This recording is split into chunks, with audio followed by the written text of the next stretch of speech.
부산항의 아침은 언제나 활기찹니다. 어제의 어둠을 밀어내듯 햇살이 바다 위로 부서지고 하루를 시작하는 사람들의 숨결이 도시를 깨웁니다. 그 속에 한 여자가 있습니다. 삶에서는 누구보다 건강했고 법정에서는 누구보다 냉철했던 여자. 오늘 우리가 이야기할 사건은 누명이 얼마나 쉽게 태어나는지, 그리고 그 누명을 벗기 위해 얼마나 처절한 싸움을 해야 하는지. 밤의 어둠이 깊어도 새로운 아침은 밝아오고 정의가 승리한다는 인과응보에 대한 이야기입니다. 이 이야기는 부산의 최고 로펌, 법무법인 영도의 에이스 변호사 한금자에게 온 비극에서 시작됩니다. 한금자 변호사 46세, 그녀의 능력과 건강한 정신은 모두에게 선망의 대상이었습니다. 사법고시 낙방의 좌절을 겪은 직원 김인호 과장에게는 병적인 질투심의 원천이었습니다. 그는 매일 자신을 실패자로 만드는 한금자의 성공을 파괴하기로 결심했습니다. 김인호가 자신의 낡은 오피스텔에서 책 피아로 AI 프로그램 화면을 열고 방대한 허위 사실을 생성하고 있습니다. 완벽해야 해. 단 하나의 오류도 없어야 해. 한금자, 네가 쌓아 올린 모든 것을 무너뜨릴 거야. 김인호는 최신 LLM AI 챗 피아로를 악용했습니다. 수많은 거짓 데이터를 주입하여 한금자의 횡령과 불법 행위를 고발하는 서사를 만들고 있었습니다. 입사 동기 최시은과 비서 임민아는 이 음모의 그림자를 더욱 짙게 칠했습니다. 인호 씨, 그 여자가 높은 곳에 있는 게 꼴사납지 않아요? 확실하게 보내야 돼요. 한금자 변호사는 자신을 향한 이 병적인 악의를 전혀 감지하지 못했습니다. 그녀는 누명은 말 한마디면 된다는 그 냉혹한 진리가 곧 자신의 현실이 될 것이라는 사실을 몰랐습니다. 모든 것은 너무도 빠르게 단 하나의 허위 고발장으로 향하고 있었습니다. 음모의 설계자는 황곤성 변호사였습니다. 그는 한금자 변호사에게 밀려 만년 2인자였고 자신의 열등감을 김인호를 조종하며 해소했습니다. 그는 김인호에게 구체적인 가짜 횡령 시나리오를 지시했습니다. 황곤성과 김인호가 선술집 구석에서 비밀 대화를 나누고 있습니다. 인호야, AI에게 지시해. 한금자 변호사가 50억을 횡령했고 그 돈을 불법적인 도박 사업에 투자한 것처럼 네가 2019년부터 이 사실을 추적하고 계속 기록해왔다는 서사를 짜야 해. 네, 선배님. 이미 AI가 완벽한 고발장을 작성 중입니다. 이제 이 허위 거짓말 신고서를 입증해줄 위증 증인만 있으면 됩니다. 그 증인은 김인호의 입사 동기이자 절친인 곧 퇴사를 앞둔 최시은이었습니다. 그녀는 자신에게도 평소 부러움의 대상이었던 한금자의 파멸을 위해 김인호에게 위증을 선물하려 했습니다. 시은아, 딱 한마디만 해줘. 네가 그 계좌를 봤다고만 해줘. 한금자의 운명은 네 손에 달렸어. 어차피 난 사표도 낸 몸이야. 인호 씨에 대한 마지막 선물로 생각하고 위증을 해줄까 해. 한금자 변호사 때문에 열등감에 시달리는 당신을 위한 마지막 선물로 생각해. 누명은 말 한마디면 된다는 비극적인 현실이 AI라는 기술과 인간의 악의에 의해 너무나 쉽게 현실화되는 장면입니다. 마치 매일매일 수첩에 기록한 듯이 주도 면밀한 허위 고발장을 완성하기 위한 추악한 공모였습니다. 김인호 과장이 제출한 고발장은 분량이 무려 수백 페이지에 달했습니다. AI가 빚어낸 진실보다 더 치밀한 서사였습니다. 경찰관 강정훈은 그 무게에 압도당했습니다. 강정훈 조사관은 책상에 쌓인 고발장을 믿기 힘들다는 듯 읽고 있었습니다. 이 방대한 분량을 보면 몇 년 동안 계속 기록한 게 분명해. 어떻게 이 정도까지 정의감이 투철하지 않고서야 이렇게까지 기록할 수는 없지. 강정훈은 AI의 존재를 알지 못했고 고발장의 논리와 분량에 신뢰를 보냈습니다.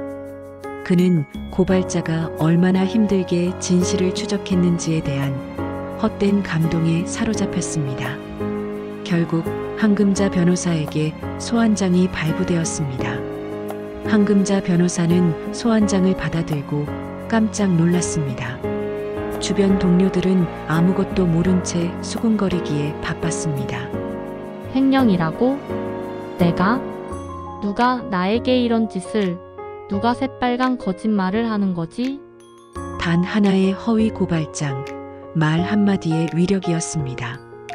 한금자의 완벽한 삶은 이 소환장 하나로 순식간에 나락으로 떨어지기 시작했습니다. 그녀는 이제 이 말 한마디에 맞서 수많은 억만 단어로 무죄를 입증해야 하는 고독하고 절망적인 싸움에 직면했습니다. 경찰 조사에서 한금자는 충격을 받았습니다. 김인호와 최시은의 거짓 진술은 너무나 치밀했습니다. 증거로 제시된 AI 고발장은 그럴듯한 논리로 무장되어 있었고 최시은의 증언까지 있었습니다. 한 변호사는 로펌 내부에서도 고립되기 시작했습니다. 하동규 이사의 비서 임민아는 하이사에게 속삭이며 이간질을 했습니다. 이사님, 한 변호사가 워낙 강해서 주변에 적이 많대요. 게다가 김인호 과장이 이사님도 공격할 거라는 소문이 파다해요. 이 건에서 먼저 손을 떼셔야 해요. 이사 하동규는 비서 임민아의 감언이설과 자신의 안위를 생각해 가장 비열한 선택을 했습니다. 자신의 이익을 위해서는 누구든 언제든 희생시킬 준비가 되어 있던 기회주의자이자 비열한 인간이었습니다. 하동규 이사는 한금자 변호사를 불러 말했습니다. 한 변호사, 미안하오. 하지만 지금은 로펌의 이익이 우선이오. 자네의 변호를 맡을 수 없소. 다른 변호사를 찾아보시오. 이사님, 제가 억울하다는 걸 아시지 않습니까? 어떻게 저한테 이렇게 갑자기 이러실 수가 있나요? 직장 동료였던 믿었던 사람들의 배신으로 한금자는 절망의 끝에 섰습니다. 누명은 말 한마디면 된다는 현실을 온몸으로 체감한 그녀는 이제 진실을 향한 단서를 찾아 스스로의 힘으로 무죄를 입증해야 했습니다. 그녀의 싸움은 이제 말 한마디로 시작된 누명을 벗기 위해 천마디로 반격해야만 하는 고독한 여정이 되었습니다. 한금자 변호사는 누명을 벗기 위한 처절한 전쟁을 시작했습니다. 한금자 변호사는 고발장 속의 수많은 허위와 거짓말들을 분석했습니다. 과거의 시스템으로 들어가 문서를 하나하나 찾아봤습니다. 그때 당시의 동료들에게 한 명 한 명 전화를 돌려 그때 있었던 일을 하나하나 다시 물었습니다. 이런 일이 있었었나? 그때는 내가 안 그런 게 맞지? 그때는 다 그 사람들 본인이 하고 싶어 했던, 나하고는 관계없는 일들이잖아. 하나하나 다시 확인했습니다. 결국은 분석 소프트웨어를 돌려 문장 구조까지 비교하게 되었습니다. 인간의 악의로 짜인 치밀한 거짓 속에서 그녀는 기계적인 위화감을 포착했습니다. 한금자 변호사는 고발장 수백 페이지를 스캔하고 분석했습니다. 너무 완벽해. 이 논리 구조는 인간의 감정적인 동요나 실수가 없어. 사람이 쓴 문장이 아니야. 그녀는 직감적으로 LLM AI 챗 피아로를 의심했습니다. 그녀는 대학 동료에게 의뢰하여 신고서 문체 분석을 진행했고 결과는 충격적이었습니다. 고발장 전체에서 일관된 AI 문체 패턴이 발견된 것입니다. 악의적인 거짓말의 서사가 단 하나의 AI 프롬프트에서 시작된 거야. 한금자 변호사는 이제 무엇을 찾아야 하는지 알게 되었습니다. 진실을 파헤칠 증거를 찾는 싸움. 그녀는 배후에 있는 인간의 악의와 기술의 오용을 밝혀내기 위해 조용한 역추적을 시작했습니다. 한금자는 곧바로 김인호의 비밀 작업실을 찾아갔습니다. 누명을 만든 그 말 한마디가 태어난 장소였습니다. 그녀는 에이스 변호사의 예리한 감각으로 숨겨진 증거를 찾아냈습니다. 김인호가 숨겨놓은 백업 하드디스크를 찾아내서 복구했습니다. 김인호는 AI와의 대화 기록을 치밀하게 삭제했습니다.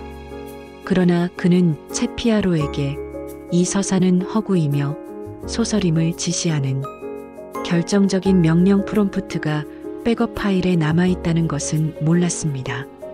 이것이야말로 그 고발장이 거짓임을 입증할 허위 사실의 핵심 증거였습니다. 다음 차례는 적극적으로 나서서 위증을 한 최시은이었습니다. 그녀는 퇴사 후 평화로운 일상을 꿈꿨지만 한금자는 그 평화를 가만두지 않았습니다. 최시은이 딸과 놀이터에서 놀고 있을 때 한금자는 멀리서 최시은에게 접근했습니다. 최시은, 회사에서 내가 너에게 얼마나 잘해줬는데 너의 거짓말, 허위 증언이 결국은 네 가족을 파괴하는 부메랑이 될 거야. 김인호는 너를 희생양으로 삼으려 하고 있어. 너의 딸이 엄마가 범죄자라는 걸 알게 되는 건 시간 문제야. 당신 여기에 어떻게 왔어요? 제발. 난 아무것도 몰라요. 한금자의 친절하지만 살벌한 압박은 최시은의 양심과 이기심 사이의 균형을 깨기 시작했습니다. 공범들의 연대는 이제 내부에서부터 무너지기 시작했습니다. 한금자 변호사의 다음 표적은 음모의 설계자 황곤성이었습니다. 그녀는 김인호가 모든 책임을 황곤성에게 떠넘기려 한다는 거짓 정보를 흘려 균열을 만들려 했습니다. 한금자 변호사는 황곤성의 사무실에 찾아가 USB 하나를 꺼내 증거 파일이 담겼다는 듯이 은근히 보여주었습니다. 황 선배, 김인호 과장이 AI로 만든 허위 고발장에 선배의 과거 패소 기록 문장들이 끼워 넣어져 있는 거 아세요? 모든 것이 발각될 것을 대비해서 최종적인 책임을 가스라이팅한 선배에게 돌릴 함정을 파놨다고 하던데. 말도 안 돼. 김인호가 나를 배신해? 그 자식이 그럴 리 없어. 황곤성은 공포에 사로잡혔습니다. 한편 김인호는 자신의 오피스텔에서 한금자의 역공과 동료들의 의심에 미쳐가고 있었습니다. 그는 자신의 완벽했던 고발장이 한금자에 의해 철저히 해부당하고 있음을 깨달았습니다. 거짓이 밝혀질 리 없어. 내가 만든 고발장이 완벽했는데. 악의 연합은 내부의 불신과 공포로 자멸하고 있었습니다. 한금자 변호사는 이제 완성된 무죄 입증 증거를 들고 최후의 결전지인 법정으로 향했습니다. 형사재판 법정입니다. 누명을 쓴 한금자 변호사에 대한 재판의 마지막 순간이었습니다. 그녀는 피고인석이 아닌 변호인석에 서서 스스로를 변호했습니다. 그녀의 목표는 단순히 무죄가 아니었습니다. 거짓말 한마디와 한 명의 허위 증언에 얼마나 많은 진실의 방패가 필요한지를 증명하는 것이었습니다. 한금자 변호사는 법정의 모니터에 채피아로 AI 화면과 김인호가 입력한 이 서사는 허구임이라는 명령어를 보여주고 증거로 제출했습니다. 존경하는 재판장님, 검찰 측이 신뢰한 이 수백 페이지의 고발장은 진실이 아닙니다. 저는 이 고발장이 AI가 쓴 허구의 서사임을 증명합니다. 이것이 그 결정적인 증거입니다. 법정의 판사와 많은 방청객들은 경악했습니다.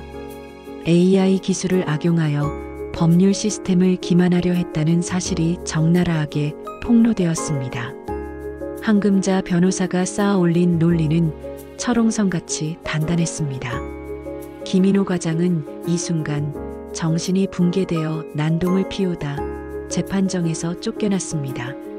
결국 한금자 변호사가 마지막으로 던진 결정적인 질문 앞에 최시은도 무너졌습니다. 맞아요. 제가 위증했어요. 다 거짓말이었어요. 김인호가 저를 협박해서 어쩔 수 없이 거짓말을 했어요. 최시은의 자백은 모든 것을 종결지었습니다. 한금자는 무죄를 선고받았습니다. 그녀는 누명은 말 한마디면 되지만 무죄 입증은 천마디 말로도 어렵다는 것을 처절하게 느꼈습니다. 이 어려운 일을 해낸 지금 그녀는 마음이 아주 홀가분해진 밝은 표정이었습니다. 재판이 끝난 후 하늘의 심판이 시작되었습니다. 모든 악행의 주역들은 자신이 뿌린 악의 씨앗을 거두어야 했습니다. 위증죄가 명백히 드러난 최시은은 징역형을 선고받았습니다. 초라한 모습으로 감옥에 수감되었습니다. 김인호는 재판 이후 모든 것이 실패했다는 좌절감에 극심한 정신분열증을 앓기 시작했습니다. 그는 정신병원에 감금되어 삶과 죽음의 경계에서 고통받았습니다. 음모의 설계자 황곤성은 AI 조작 공모 사실과 과거의 부실한 패소 기록이 모두 드러나 변호사 자격을 잃었습니다. 로펌 이사 하동규는 비열한 성격과 인격적 결함으로 인해 로펌 내에서 신뢰를 잃고 결국 쫓겨나는 수모를 당했습니다. 강정훈 경찰관은 부실한 조사로 논란이 있던 마당에 과거 뇌물수수 사실이 발각되어 파면되었습니다. 소시오패스의 거짓말과 허위 증언이 가져온 파국, 그리고 진실이 만들어낸 냉혹한 결과. 인과응보는 잔인하리만큼 정확했습니다. 시간이 흘렀습니다. 하늘의 복수는 가장 비극적이고 파멸적인 방식으로 완성되었습니다. 하늘은 그들의 죄를 존재의 소멸로 갚았습니다. 김인호는 정신분열증에 시달리다 결국 아파트 옥상에서 투신했습니다. 그러나 그 비극은 거기서 끝나지 않았습니다. 얼마 뒤 그의 부인과 어린 자녀들마저 교통사고로 모두 사망하며 그의 악행은 존재 전체의 파멸로 이어졌습니다. 수감 중인 최시은은 사회에서의 악행으로 인해 감옥 안에서 심하게 폭행을 당했습니다. 그리고 그녀의 집에는 화재가 발생하여 그녀의 남편과 어린 딸이 모두 사망했습니다. 한때 로펌의 이사였던 하동규는 전립선 암으로 전신마비, 회생 불가의 상태로 요양병원에 평생 입원하는 신세가 되었습니다. 뒤에서 비열한 음모를 사주하던 황곤성 변호사는 피부암으로 투병하다 고통스럽게 죽음을 맞았습니다. 야비하고 이간질을 일삼던 하동규의 비서 임민아는 빚독촉을 피하려다 장기밀매 조직에 넘어가 행적을 알 수 없게 되었습니다. 한금자는 이 모든 비극을 목도하고 자신의 싸움이 개인의 복수를 넘어선 정의를 바로 세우는 큰 전쟁이었음을 깨달았습니다. 그녀는 시련이 발판이 되고 버팀목이 되어줘서 더욱 단단하고 스마트한 변호사로 거듭났습니다. 누명은 말 한마디면 되지만 누명을 벗는 것은 천마디 말로도 어렵습니다. 하지만 전쟁을 계획하고 전투를 포기하지 않는다면 진실은 결국 승리합니다. 기술의 발전이 인간의 악의에 이용될 때 우리는 이것을 극복할 방법을 찾아야 합니다. 이것이 이 비극과 좌절, 그리고 멋지게 시련을 극복한 이야기가 남긴 가장 큰 교훈입니다. 한금자 변호사의 승리한 전쟁은 현대 사회에서 진실의 가치를 되묻는 장엄한 희망의 메시지를 남기며 마무리됩니다.